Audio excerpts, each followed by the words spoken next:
성경에 보면 예수님께서 이런 얘기를 합니다. 수고하고 무거운 짐진 자들아 다 내게로 오라. 그 말은 이 땅에 많은 사람들이 지금 수고와 근심 속에 있다라는 것을 말하고 있는 거죠. 모든 사람들은 근심 속에 있다는 것을 성경은 말하고 있습니다. 마태복음 6장 31절에서 어떤 근심을 많이 하느냐? 염려하여 얘기를 무엇을 먹을까, 무엇을 마실까, 무엇을 입을까 하지 마라. 의식주에 대한 고민들을 가장 많이 한다는 거죠. 그리고 사도행전 1장 6절에서 제자들이 이렇게 예수님께 묻습니다. 이스라엘 나라를 회복할 때가 이때입니까? 이거는 사회 정치적인 문제로 인한 고민이죠. 오늘 우리나라 같은 경우도 저 북한 문제 때문에 어느 정도 고민을 하는 사람들도 있을 겁니다. 우리는 이미 단련이 돼가지고 아예 아무 생각도 없이 살지만, 그러나 다른 중앙아시아 또는 중동이나 이런 곳을 보면 사회적인 문제가 그들에겐 또 개인적인 문제를 떠나서 고민거리이기도 해요. 그래서 밤에 어디에 돌아다니지도 못하는 나라들이 굉장히 많습니다. 그리고 보면 우리나라는 정말 이게 밤에 다녀도 크게 위험하지 않을 만큼 굉장히 좋은 나라예요. 자, 이런 사회적인 문제, 정치적인 문제로 근심하지 않을 수 없는 경우가 있죠. 우리도 36년 동안 얼마나 근심이 있었고, 과거에 많은 전쟁과 재난으로 근심을 많이 했습니까? 이렇게 사람들은 사는 동안에 많은 것들로 근심합니다. 질병 때문에 근심하고, 또 인간관계 때문에 근심하고, 또 미래에 대한 두려움 때문에 근심을 하고 살아가요. 창세기 47장 9절에 보니까 우리가 잘 알고 있는 야곱이 나중에 요셉 때문에 애굽으로 갔을 때 바로왕을 만나게 돼요. 그러니까 아들 덕분에 이제 황제하고 대면을 하게 되는데, 그때 이 황제에게 한 고백입니다. 내 나그네의 길이 130년이었다. 내 나그네의 길이 130년이었는데 그 세월을 돌이켜보니까 험악한 세월을 보냈다. 이렇게 얘기합니다. 우리가 예상하잖아요. 야곱이라는 사람이 그 형하고 문제, 아버지를 속이고 형을 속이고 삼촌 라반 집에 갔다가 돌아오고, 또 부인이 여러 명이었잖아요. 자녀들 낳아서 또 그 안에 문제 있었고요. 그리고 막내 아들, 사랑하는 아들이 또 죽었다는 소식을 듣고, 사실은 애굽으로 좀 팔려갔지만, 이런저런 인생을 한 사람이 130년을 살아가는 동안에 많은 문제가 있었는데, 이거를 뭐라고 한마디로 말하냐면 내 인생이 험악했다. 근데 이게 야곱에게만 해당된 이야기일까요? 야곱의 인생에도요, 좋았던 날들도 있었어요. 그죠? 좋았던 날들도 있었습니다. 그런데 인생 전체를 놓고 보니까 험악한 날들이 훨씬 많았다. 이렇게 야곱은 고백을 합니다. 왜 인간은 누구를 막론하고, 아무도 예외 없이 아브라함도 마찬가지였잖아요. 근심스러운 일들이 얼마나 많았습니까? 왜 이렇게 인간들은 근심이라고 하는 근원적인 문제에서 이 문제가 왜 해결되지 않을까요? 여기에는 근본적인 문제가 있었습니다. 그것이 바로 창세기 3장에 하나님과 분리된 일로 인한 겁니다. 하나님과 분리된 이후에 인간은 누구를 막론하고 이러한 문제 앞에 직면할 수밖에 없게 된 거죠.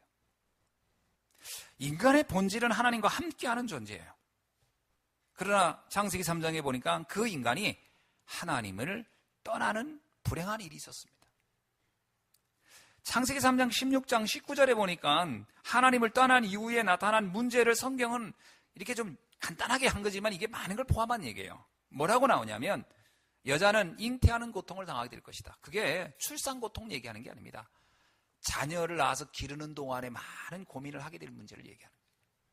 그 다음에 너는 남편을 원하고 남편은 너를 다스릴 것이다. 부부 간의 갈등이에요. 부부 문제의 갈등이 계속 올 거라는 겁니다.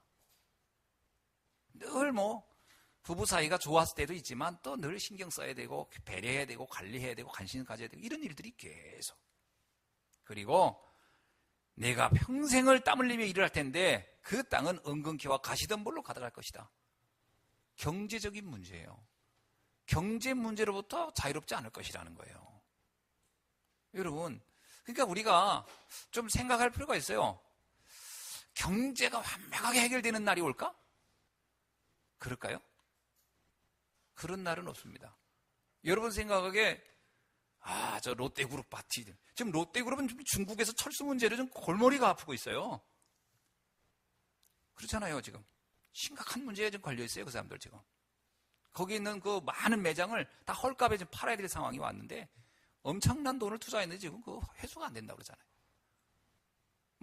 모든 기업들이 돈 많다고 해서 그들이 고민이 끝나냐? 아닙니다. 옛날에 우리 아버님이 그러더라고요. 부자는 빚이 많은 거란다. 그 얘기를 하시더라고. 제가 한 번은 이게 빚 때문에 늘 이렇게 우리 고민하고 살아야 돼 했더니 원래 부자는 빚이 많은 거야 그러더라고. 그냥 그러느니 해야 된다는 거예요. 인간의 삶이 나가는 것은요, 이런 것들이 완벽하게 다 해결되는 날이 있을까? 없습니다. 이게 인생을 살아오면서 다 그렇게 겪었잖아요. 생각지 않던 문제가 터지고 그런 겁니다. 자, 거기에 보니까 또 무슨 문제가 옵니까? 미래 문제예요. 너희는 흙에서 왔으니 흙으로 돌아가리라. 이게 얼마나 이게 하나님 떠난 인생에 대해서 얼마나 비참한 얘기입니까? 우린 영적인 존재이기 때문에 하나님의 보좌, 하나님의 천국에 가야 할 존재인데 하나님이 떠나 있다라고 하면 너의 인생은 그냥 땅으로, 흙으로 그냥 없어질 것이다. 비참한 얘기거든요. 미래에 대한 두려움을 벗어나지 못할 것이다. 이런 얘기입니다. 자, 인간은 근본적인 근심을 가질 수밖에 없는 거예요. 근데 이 근심을 사단이 활용한다는 거죠. 반드시 사단이 공격하는 겁니다. 사울 왕을 보세요. 그는 왕이었고요. 사실은 무서울 게 없었어요. 블레셋이 가장 부담스러웠지만 어떤 면에서 다윗이 블레셋의 가장 결정적인 그들의 무기라고 할 수 있는, 그들의 그 힘이라고 할 수 있는 골리앗을 무너뜨렸기 때문에 사실은 이 사울 왕은 그다지 걱정할 게 별로 없었습니다. 그러나 그는 근심이라는 것을 버리지 못했어요. 자기 왕권에 대한 어떤 그 강화, 또 이 이후에 미래의 내 후대, 다음 세대의 이 왕권이 유지될까? 아직 오지도 않은 문제지만 고민했어요.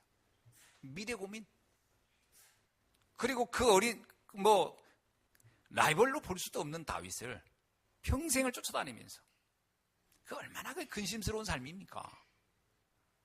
근데 그 사울왕을 왜 문제가 됐냐?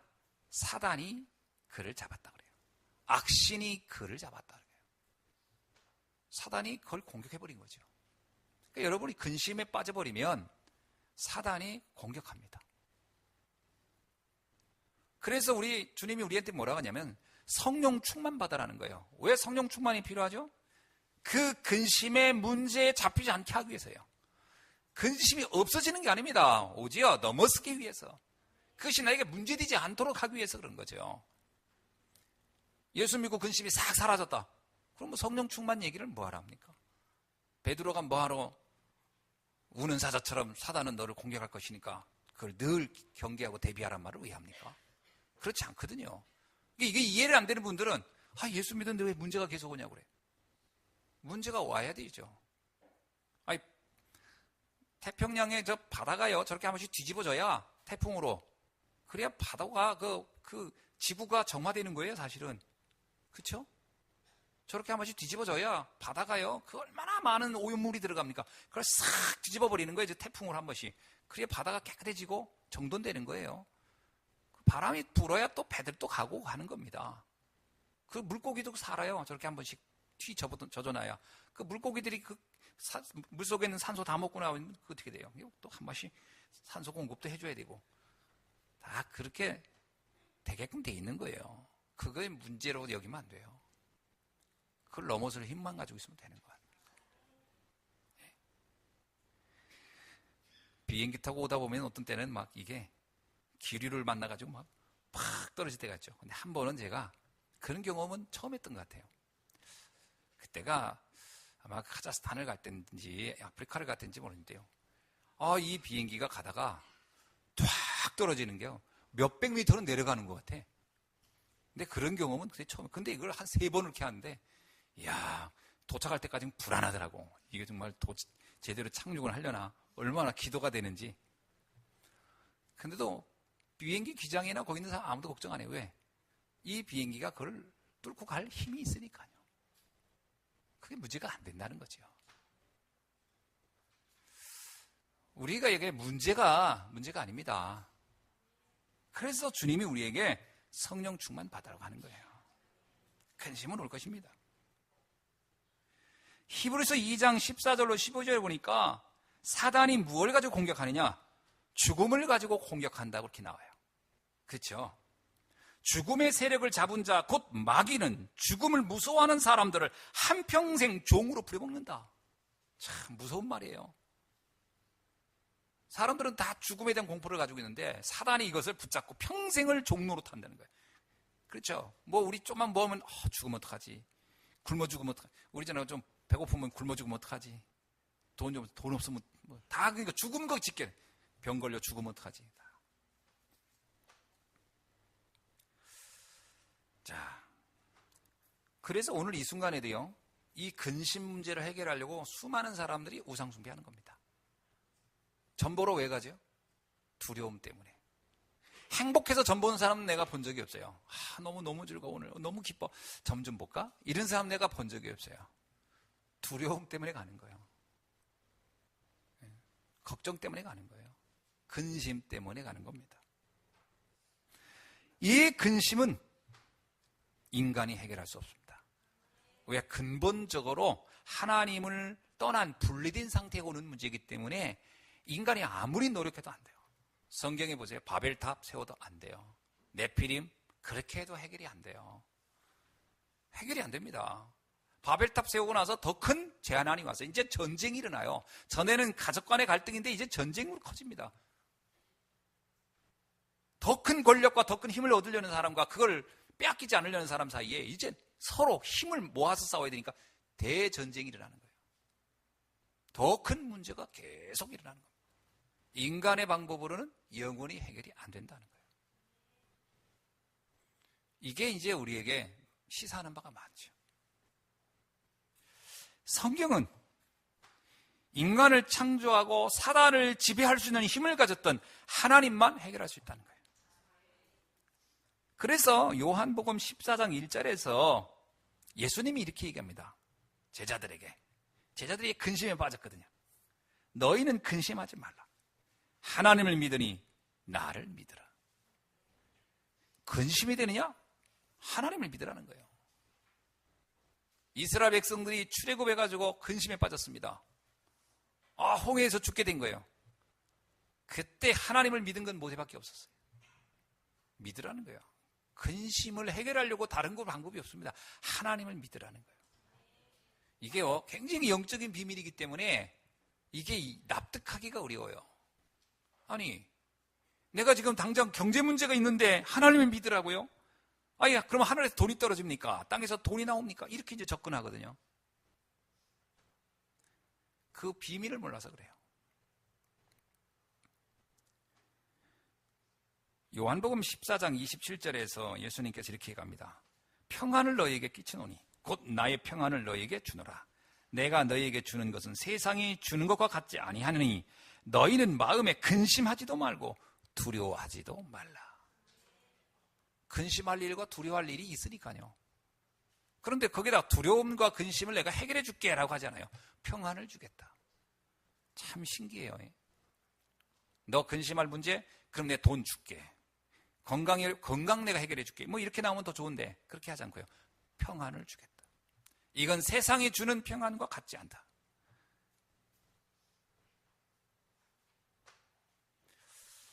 요한복음 16장 33절에도 이렇게 얘기합니다. 이것을 너희에게 이르노니 너희가 내 안에서 평안을 누리게 하려 함이라. 세상에서는 너희가 환난을 당하였으나 담대하라. 내가 세상을 이기었노라. 아멘. 너희가 세상을 이겼다 이렇게 표현하지 않고요. 내가 세상을 이겼으니 너는 나를 믿으라는 거예요. 그리고 아무것도 염려하지 말라는 거예요. 근심하지 말라는 거예요. 평안을 주겠다는 거예요. 이 비밀을 여러분이 확인하는 귀한 아침이 되길 주님의 이름으로 축원합니다. 자, 그러면 이 근심을 벗어나는 비밀이 정확하게 어떻게 우리가 이 비밀을 벗어날 수 있을까요? 참된 나를 찾을 때, 그때 근심에서 벗어납니다. 참된 나를 찾을 때. 우리는 틀린 나에게 잡혀 있어요. 틀린 나. 그 틀린 나가 누구냐? 창세기 3장, 6장, 11장에 거기에서 확인된 나야. 그것으로 평가받는 나야. 그게 나라니까. 그렇게 알고 있어요. 창세기 3장이 뭡니까? 네가 하나님같이 돼. 내가 하나님같이 되라는 그 말을 가지고 나를 보니까 나는 너무 무능한 거야. 난 하나님같이 될 수 없어. 또 그렇게 돼야 될 것 같아. 무능한 나가 보는 거예요. 한없이 무능한 나를 보게 돼요. 그게 내가 맞습니까? 아닙니다. 틀린 나예요. 인간은 하나님같이 될 수도 없고요. 되어서도 안 되거든요. 그런데 그걸 가지고 평가해요. 그러면 나보다 좀 능력 있는 사람 보면 이야, 저 사람 정말 저 사람은 그 성경에 나오는 말씀 그대로요. 네가 신과 같이 되어 가는구나 라고 생각하니까 그 사람이 부러운 거예요. 부러운 게 아닙니다. 더 위험한 길로 가고 있는 거거든요. 그게 위험해 보이지가 않아서 문제예요. 자기의 뜻대로 모든 걸 다 하고 있다. 그 사람이 굉장히 위험한 사람입니다. 만약에 여러분이 여러분의 뜻대로 모든 걸 다 할 수 있으면 여기에 와 있지 않아요. 일단은 하나님을 믿지 않습니다. 여러분의 능력으로 모든 걸 다 해결할 수 있는데 여러분이 굳이 하나님을 믿으려 하겠습니까? 그렇죠? 그 창세기 3장 문제는요, 굉장히 칼날의 양면과 같은 거예요. 양 칼날과 같아요. 내가 하나님같이 되는 것이 굉장히 좋은 것 같지만 그것이 굉장히 위험한 문제이기도 합니다. 그래서 진정한 하나님의 은혜를 알 수 없게 돼요. 그래서 우리가 창세기 3장에 잡혀있는 나를 보면 끊임없이 나에 대한 오해를 하게 돼요. 일단은 조금 되는 것 같으면 교만하고 안 되면 좌절하고 그리고 거기에서 낙심하고 그걸 나라고 생각합니다. 창세기 6장 11장은 어떻습니까? 창세기 6장에 네피림 내가 육체가 되니라. 이 땅의 것들을 모두 소유하는 것이 근심을 해결하는 길이라고 생각하거든요. 수많은 사람들이 근심을 해결하는 방법으로 물질에 집착합니다. 과연 그게 근심을 해결할까요? 근심을 근본적으로 해결되는 사람이 경제를 가지고 있어야 돼요. 근본적인 해결이 안 된 사람이 돈을 가지면, 경제를 가지면 그게 더 큰 문제를 일으키는 화근이 돼버려요. 우리가 아이에게 용돈을 줄 때도 그 아이의 그릇에 따라 경제를 주는 겁니다. 그죠? 용돈을 초등학생한테 줄 때, 중학생한테 줄 때, 고등학생한테 줄 때 용돈이 다른 거예요. 만약 대학생 오빠하고 초등학생이 같이 가는데 용돈을 똑같이 달라고 한다. 만약에 그 아이에게 문제가 옵니다. 초등학교 1학년한테 10만 원씩 줘보세요. 문제가 옵니다. 그게. 경제는 경제에 대해서 잡히지 않을 수 있는 준비가 돼 있어야 돼요. 그래야 경제가 필요한 겁니다. 내가 옛날에 그런 생각을 했어요. 하나님 저에게 100억을 주시면 감사하겠습니다. 막 그랬거든요. 근데 가만히 어느 날 생각했어요. 100을 갖다 뭐 할까 했더니 할 게 별로 없더라고. 그때 오래전이에요. 그 은행에다 넣고 이자 이렇게 받아서 살면 사람 폐인 되겠더라고. 아, 그때가 아니구나. 여러분, 우리가 자꾸 이 경제를 가지고 근심의 문제를 해결하려는 접근을 자꾸 해요. 큰 실수입니다. 네피림으로 해결받은 적이 없어요, 인간이. 창세기 11장 바벨탑. 그들이 하나님과 같이 높아져 성공을 하면 해결될 거라고 생각하지만 더 큰 문제가 계속 따라옵니다. 여기에서 우리는 영원한 비교식과 열등감, 그리고 끊임없이 자리에 연연하는 그러한 인간의 왜곡된 문제에 빠져버려요. 자, 그래서 나를 찾아야 돼요. 나는 어떤 나였냐? 성경이 말하는 본래 나를 일단 여러분이 찾아야 됩니다. 창세기 1장 27절 28절이에요. 하나님은 인간을 하나님의 형상대로 창조하셨다 그래요. 인간은 원래 영적 존재라는 거예요. 여러분이 먼저 나를 발견할 때 내가 돈이 있느냐 없느냐, 성공을 했냐 없느냐, 많이 배웠냐 덜 배웠냐, 이것으로 접근하는 나를 보지 말고 내가 영적인 존재냐 아니냐, 하나님의 형상을 지닌 존재냐 아니냐, 영적 상태부터 점검해서 나를 보기를 주의 이름으로 축원합니다. 나를 이렇게 봐야 돼요. 저는 제가 전에는 저 자신을 볼 때도 참 무능하다 이런 생각을 하면서 살은 적이 많아요. 나는 이렇게 능력이 없을까? 이런 생각하니까 사람이 굉장히 울적해지고 굉장히 무기력해지고요. 참 그렇더라고. 근데 어느 날 내가 하나님의 형상을 지닌 하나님의 자녀구나. 내가 영적 존재구나. 만물에 아무리 이 땅에 뛰어난 것이 있어도 인간보다 귀한 건 없구나. 이 생각을 딱 하니까 얼마나 힘이 되는지.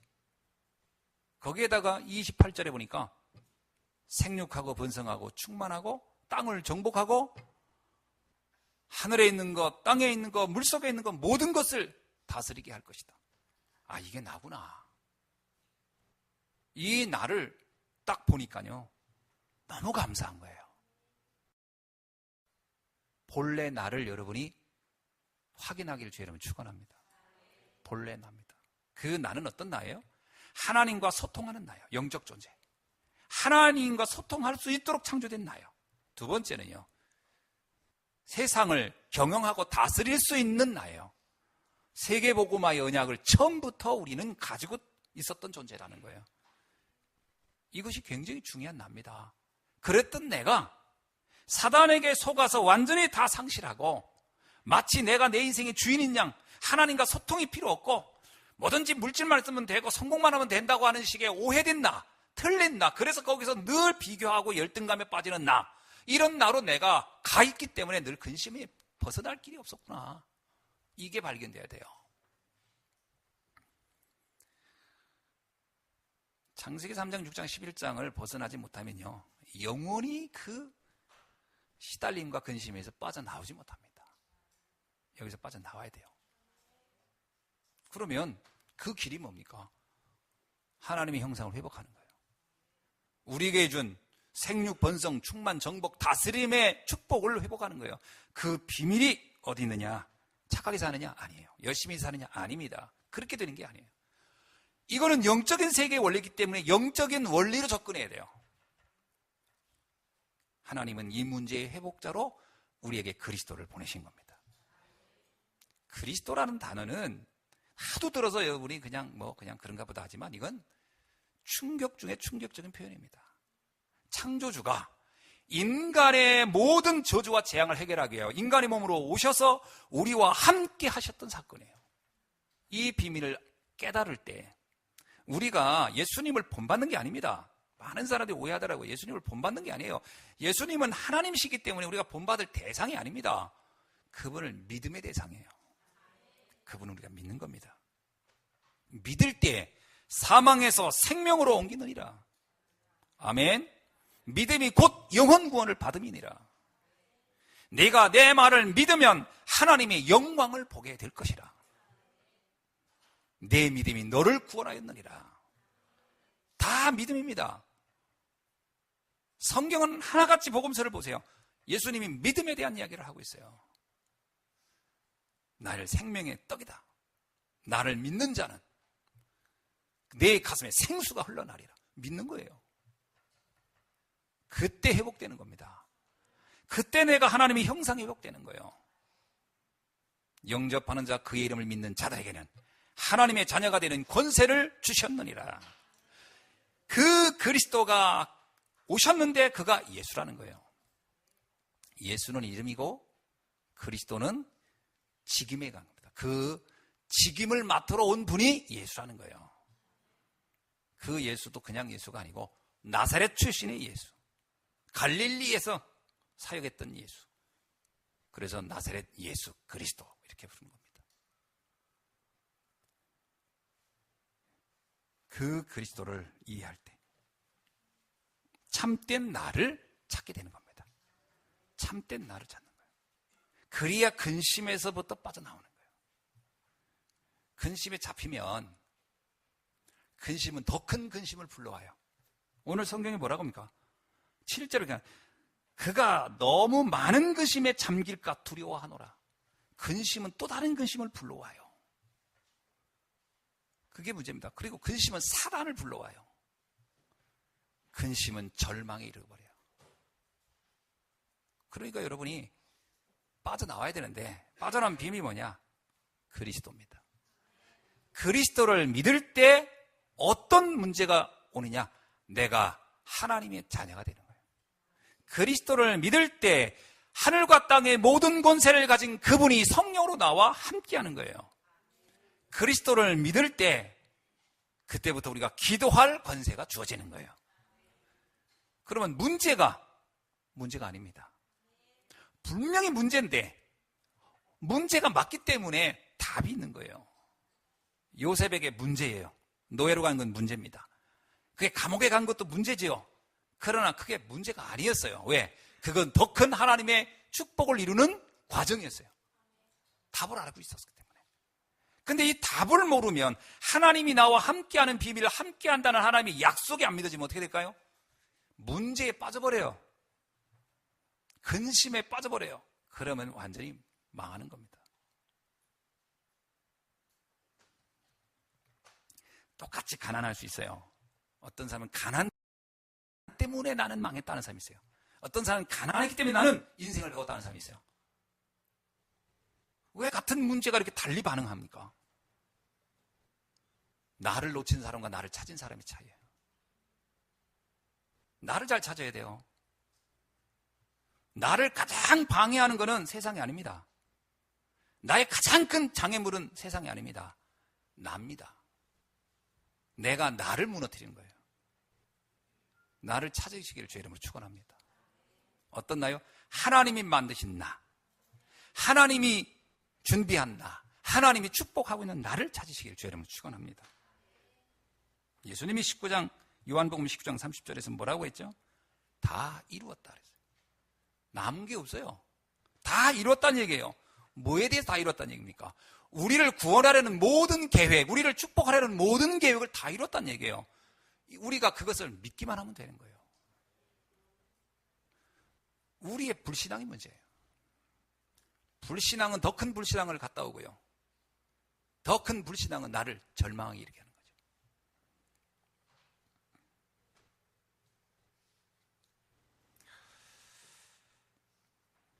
에베소서 1장 4절에 5절에서 바울은 에베소 성도들에게 보낸 편지에서 이렇게 얘기합니다.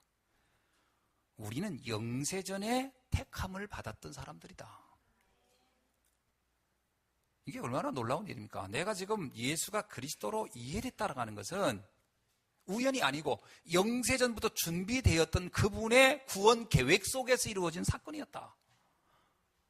믿어지십니까? 그럼 내가 어떤 형편에 있느냐 하는 것은 문제가 안 돼요. 하나님이 내 형편을 알고 계셨어요. 라합이 어떤 상태에 있는지 알고 있었어요. 요셉이 어떤 상태에 있는지를 알고 계셨다니까요. 다윗이 어떤 형편에 있는지 알고 있었다니까요. 바울이 어떤 형편에 있는지 알고 있었다니까요. 그에게 복음을 하나님이 허락한 겁니다. 그의 은혜로 말미암아, 에베소서 2장 8절, 그의 은혜로 말미암아 믿음으로 구원에 얻나니, 그의 은혜가 임했기 때문에 우리가 믿어진 겁니다.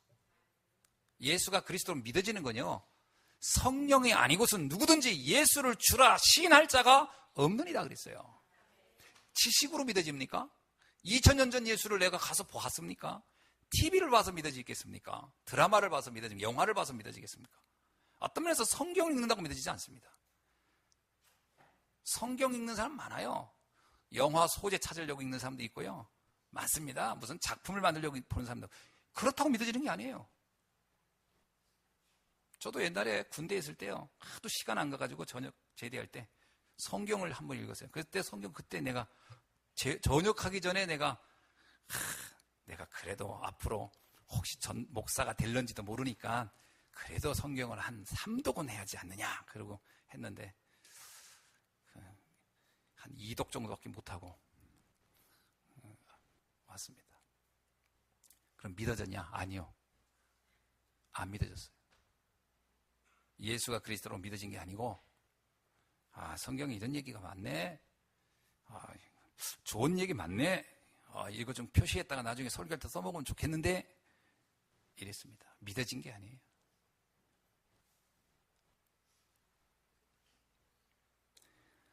성령이 아니고서는 예수가 주라 시인할 자가 없느니라. 여러분이 정말 예수가 그리스도를 믿어지십니까? 나를 정확히 보면 그리스도가 필요한 것을 알게 됩니다. 그래서 오직 예수예요. 나를 알아야 돼요. 엄밀하게 말하면 나를 다 잘못 알고 있어요. 나를 모르니까 하나님 필요 없다고 하는 거예요. 원죄가 뭐죠? 원죄가 행위가 아니라니까요. 원죄는 행위에 대한 결과가 아니에요. 상태에 대한 결과예요. 하나님을 떠난 상태를 원죄라고 하는 거예요. 그래서 시편에 뭐라고 합니까? 나는 태중에서부터 이미 죄인이었고 그 죄 중에 내가 태어났다 그래요. 아니, 어린아이가 무슨 행동을 잘못했다고 죄가 있습니까? 상태를 얘기하는 거예요. 하나님 모르고 태어났고 하나님 모르는 상태에서 나는 이 땅에 왔다라는 거예요. 그게 원죄라는 거예요. 그래서 근심을 벗을 수가 없다는 거예요. 열심히 살지 않아서가 아닙니다. 최선을 살지 않아서가 아니고 그렇게 해도 근심은 떠나지 않는다는 거예요. 그 비밀을 빨리 안다면 그리스도가 나에겐 절대적으로 필요하구나를 여러분이 알게 될 것입니다. 그래서 오직 예수예요. 왜 초대교회 성도들은 성전에 있든지 집에 있든지 예수는 그리스도라고 가르치기와 전하기를 쉬지 아니하였노라. 왜 그런 말씀을 했을 거예요? 그걸 알아야 그 시대의 시대적인 위기와 문제를 넘어설 수 있기 때문이죠.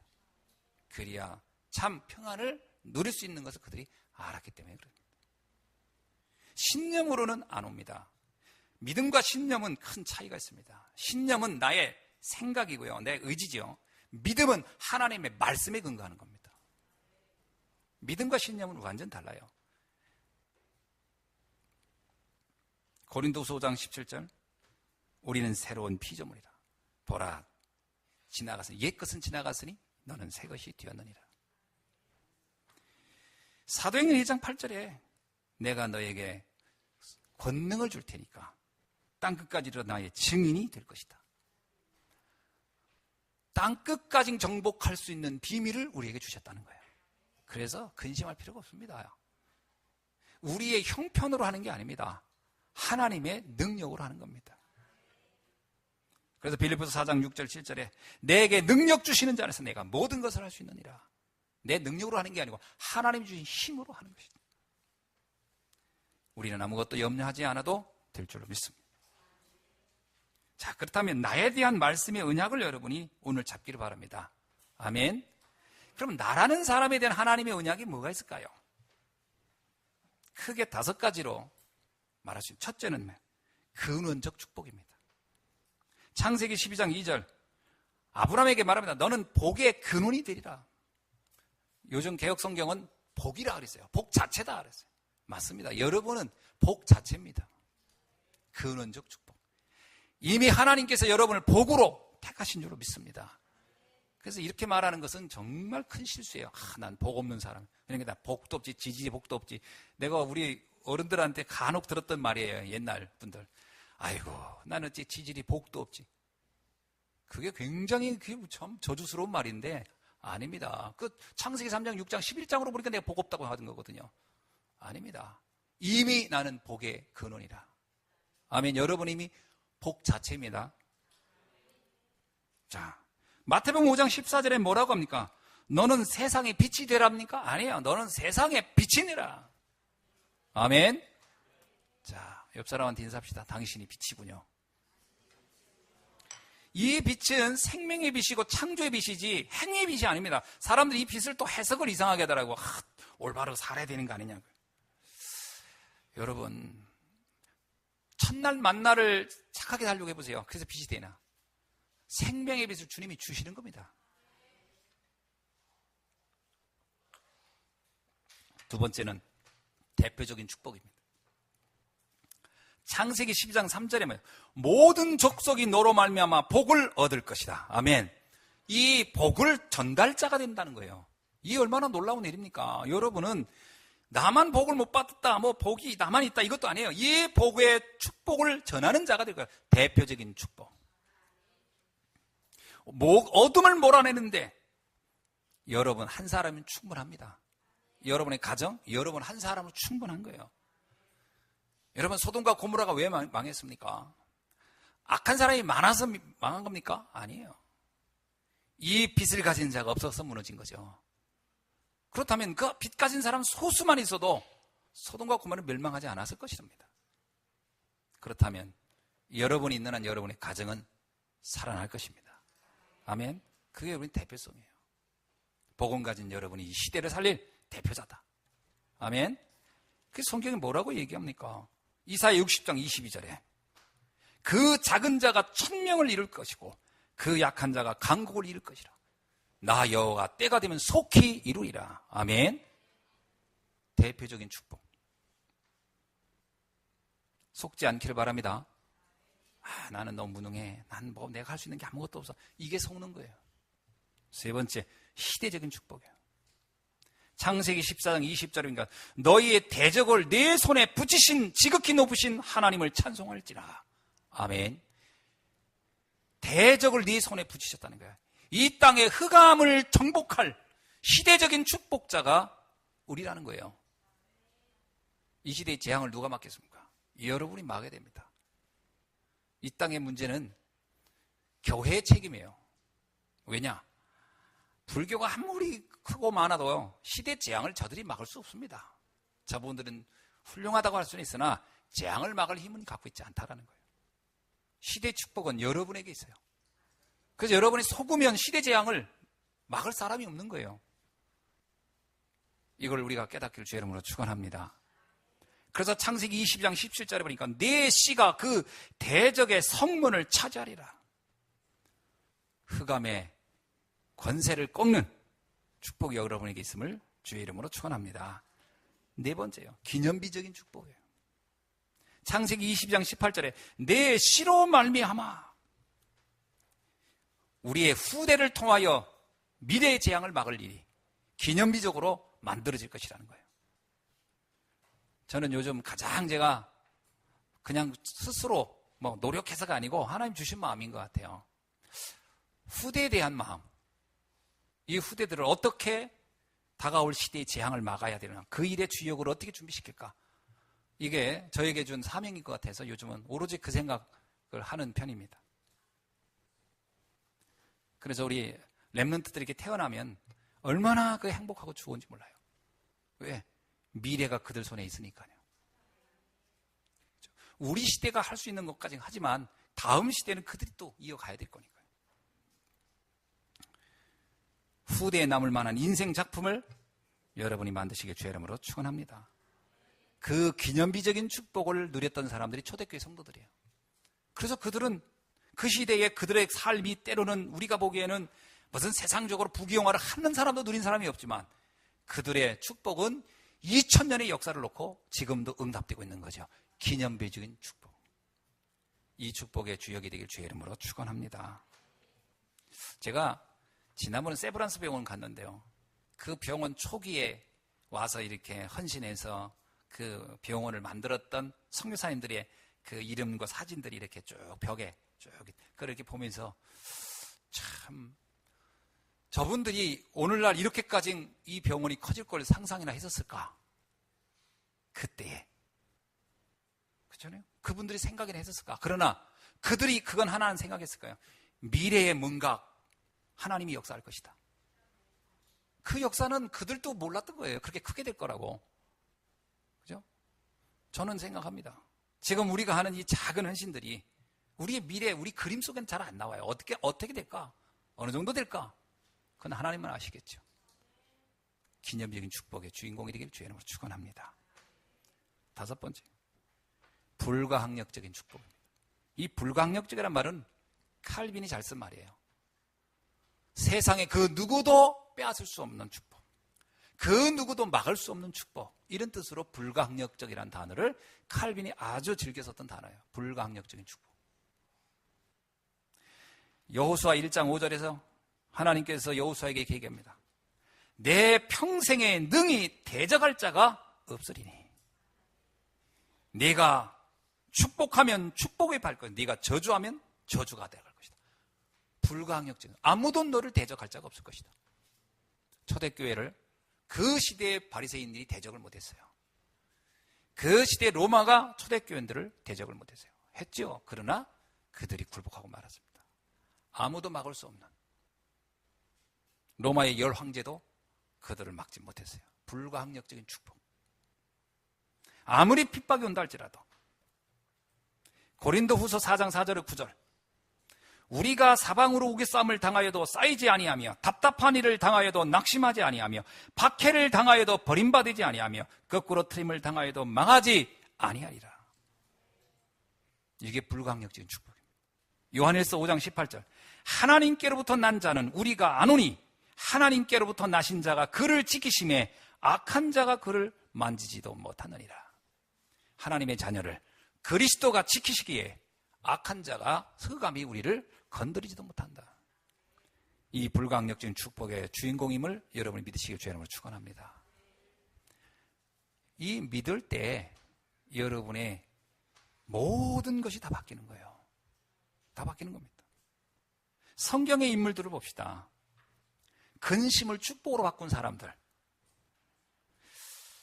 대표적으로 7명을 제가 간단하게 소개를 하고 싶습니다. 요셉. 가정 문제 심각했어요. 그죠? 형제들이, 부모가 어머니가 여러 명이야. 서로 그냥 성공과 출세에 눈이 멀은 그 형들 사이에 요셉이 자랐어요. 요셉이 그 형들의 등상에 얼마나 고통스럽게 사는지 가정 문제 있었어요. 그러나 거기에 요셉이 전혀 문제되지 않았어요. 그 근심의 요소가 있었는데 그걸 뛰어넘어 버린 거예요. 뭐 때문에요? 하나님이 주신 나를 발견했기 때문에. 그게 있어야 됩니다. 사람들은 자꾸 환경 탓을 해요. 내가 이렇게 어려운 건 우리 부모님을 잘못 만나서, 뭐 누구 때문에 세상이 이래서. 어떤 사람은 나라까지 얘기하더라고요. 헬조선 뭐 이런 얘기하던데. 저기 남미 같은 데 가서 좀 길거리 걸어 다니다가 총도 보면 맞아봐야 우리나라가 이게 참 좋은 나라구나도 알게 될 겁니다. 그러니까 참 와 있는 축복을 몰라요. 와 있는 축복을. 그리고 그냥 늘 세상 탓을 해요. 다. 끝나지 않는 근심입니다. 벗어나야 되겠죠. 모세 보세요. 국가적인 문제예요.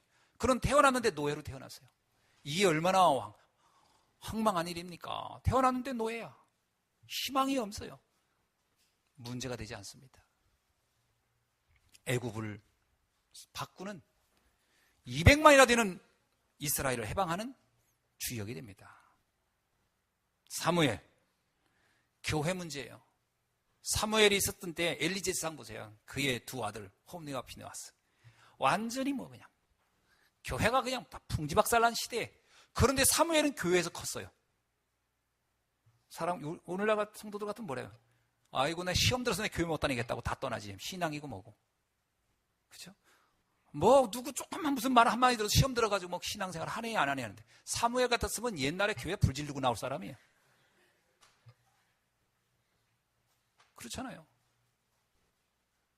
상관이 없는 거예요. 그건 그들의 문제고, 나는 하나님과 관계잖아요. 하나님의 음성을 내가 듣는데 뭐가 문제예요? 엘리 제사장이 그러잖아요. 엘리 제사장이가 하나님의 음성이 끊겼는데 사무엘에겐 들렸더라. 사무엘의 영적 상태입니다. 그 환경에 영향받지 않는 그의 상태가 하나님이 그를 그 시대의 지도자로 세우는 거예요. 이 응답을 여러분 받길 주의 이름으로 축원합니다. 자꾸 누구 때문에 그 자체가요. 굉장히 사실은 그 말하고 있는 사람 누구 때문에 교회가 그 사람 자기는 완전하다는 거거든. 그게 맞는 얘기입니까? 넘어서야 돼요. 하나님의 은혜로 가는 겁니다. 아멘. 다 가만히 보세요. 하나님의 은혜가 다 필요한 사람들이잖아요. 그죠? 사무엘이 볼 때 엘리 하나님의 은혜가 필요한 세상이에요. 다윗이 볼 때 사울왕 하나님의 은혜가 필요한 사람이에요. 그렇게 봐야 하는 겁니다. 다윗 사회 문제예요. 그는 그 시대 최고의 권력자 사울왕한테 끝까지 핍박을 당하고 죽임을 당할 것 같은 환경에 놓였어요. 그게 한두 해가 아니에요. 여러 해를 그렇게. 보통 사람 같으면 피가 말라서 죽었을 거예요. 이 다윗 상관없다. 다윗의 고백을 보세요. 시편 23편. 여호와는 나의 목자시니 내가 부족함이 없으리로다. 아멘. 그가 넉넉한 상황에서 안정된 상황에서는 고백이 아닙니다. 그 다음에 문구를 보세요. 사망의 음침한 골짜기예요. 죽음이 나를 기다리는 곳을 향해 가는 거예요. 그런데 해받음을 두려워하지 않는다. 분명히 나를 누군가가 죽이려고 하는 이 심각한 상황인데 나는 상관없다. 주께서 나의 목자 되시니 나는 상관이 없다. 하나님이 주신 나를 발견한 거죠. 이게 여러분이 있어지길 주의 이름으로 축원합니다. 네. 엘리야 보세요. 그 시대의 종교 문제, 바알신과 아세라신과 그리고 그 아하방과 그 이세벨로 인해서 수많은 선지자들이 다 죽음을 당하는 그런 도륙당하는 그런 환경에 엘리야를 보세요. 그거를 넘었습니다. 다니엘, 바벨론 포로에 들어가서 사자굴에 던져지는 비극과 불못불에 들어가는 일도 막 당하는데 문제되지 않아요. 죽으면 죽겠다는 거예요. 하나님이 만드신 나, 그걸 찾은 거예요. 하나님이 주신 나를 찾았다니까. 오늘 그걸 찾는 여러분들에게 주의 이름으로 축원합니다. 바울은 어떻습니까? 로마의 박해 속에서 그의 사역을 멈춰준 적이 없어요. 수많은 핍박이. 그러잖아요. 나는 죽음에 이르를 만한 일들을 너무 많이 겪었다. 풍랑에서, 매맞음에서부터, 감옥에 갇히는 것부터, 질병에서부터, 가난으로부터 상관이 없다. 본인이 이렇게 얘기합니다. 나는 부유해도 상관없고 가난해도 상관없고 어떤 형편이든 나는 상관이 없다. 하나님이 나와 함께하기 때문에. 아멘. 이 나를 발견한 여러분들에게 주의 이름으로 축원합니다. 성경에 나오는 인물들을 보면서 여러분이 저 사람들은 환경이 저래서 좋아서 저렇겠지. 그런 사람이 하나도 없어요. 우리보다 더 나쁘면 나빴지 더 우리보다 형편이 더 어려운 사람이 없다니까. 그런데 우리는 왜 이렇게 많은 별스럽지 않은 문제에 상처를 받고 이렇게 좌절하고 절망하고 흔들리고 있냐 이거예요. 뭐가 문제입니까? 빨리 빠져나오게 주의 이름으로 축원합니다. 이 말씀은 오늘 믿는 자의 것이 될 것입니다. 아멘. 바울은 이 박해를, 이 근심을 축복으로 바꾼 사람이 바울이에요. 대표적으로. 오늘 고린도후서 2장 7절에 뭐라고 얘기합니까? 나는 차라리 그들을 용서할 것이다.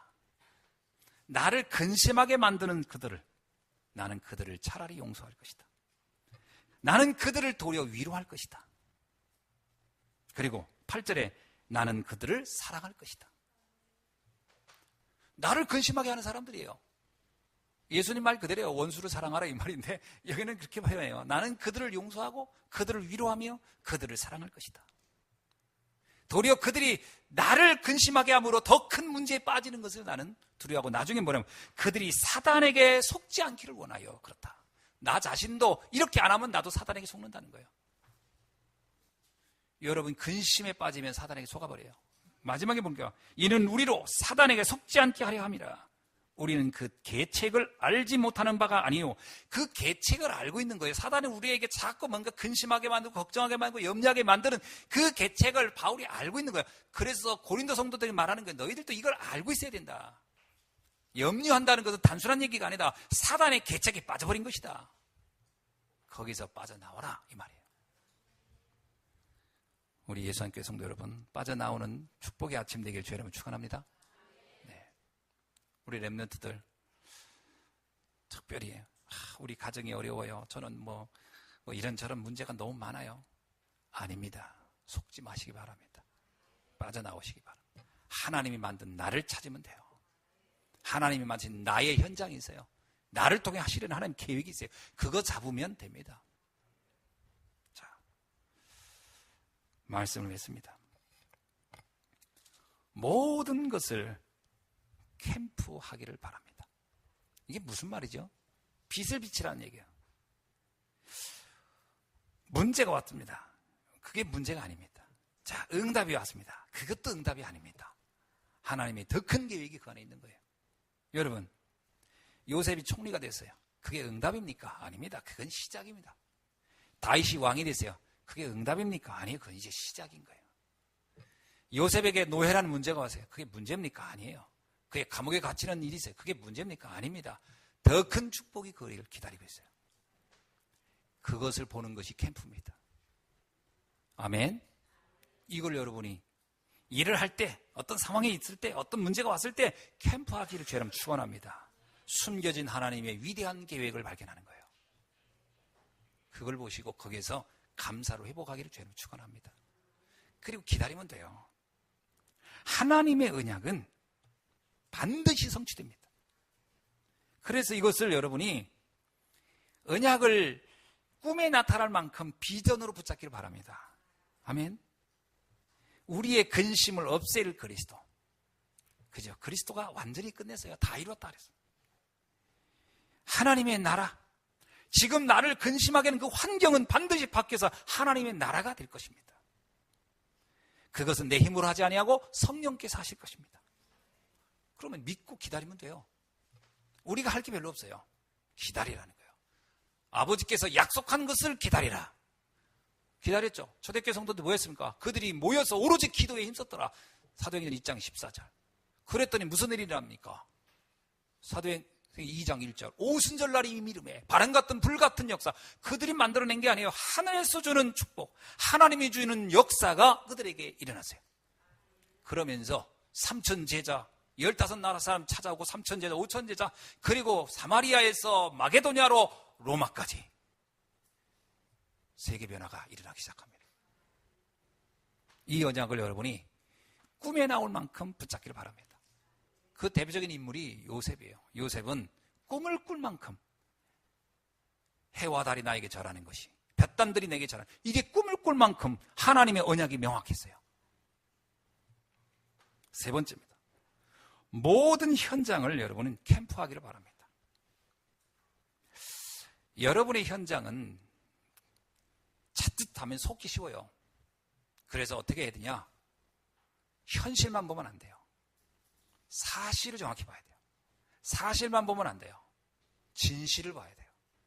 진실만 봐도 안 돼요. 영적 사실을 볼 수 있어야 돼요. 그게 현장 캠프의 시작입니다. 어떤 사람이 왜 저러지? 아닙니다. 현실은 그 사람이 이상한 겁니다. 사실은 그의 문제가 있는 거예요. 진실은 그럴 수밖에 없는 이유가 있었던 거예요. 더 큰 영적 사실은 하나님 계획이 있는 일이에요. 그걸 볼 수 있어야 현장 캠프가 되는 겁니다. 아멘. 요셉이 보디발의 아내가 자기를 억울하게 누명 씌워서 감옥에 보냅니다. 현실만 보면 억울해 못 견뎌요. 사실만 보면 나쁜 여자예요. 진실을 보면 내가 여기를 떠나야 할 때야. 영적 사실을 보면 하나님의 위대한 계획을 시작하는 사건이에요. 보는 눈이 달라야 돼요.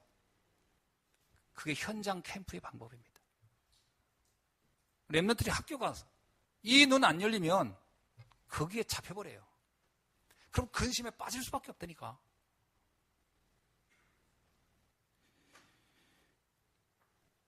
이 비밀을 누리면서 이것을 전하는 여러분 되기를 주님으로 축원합니다. 이게 전도자예요.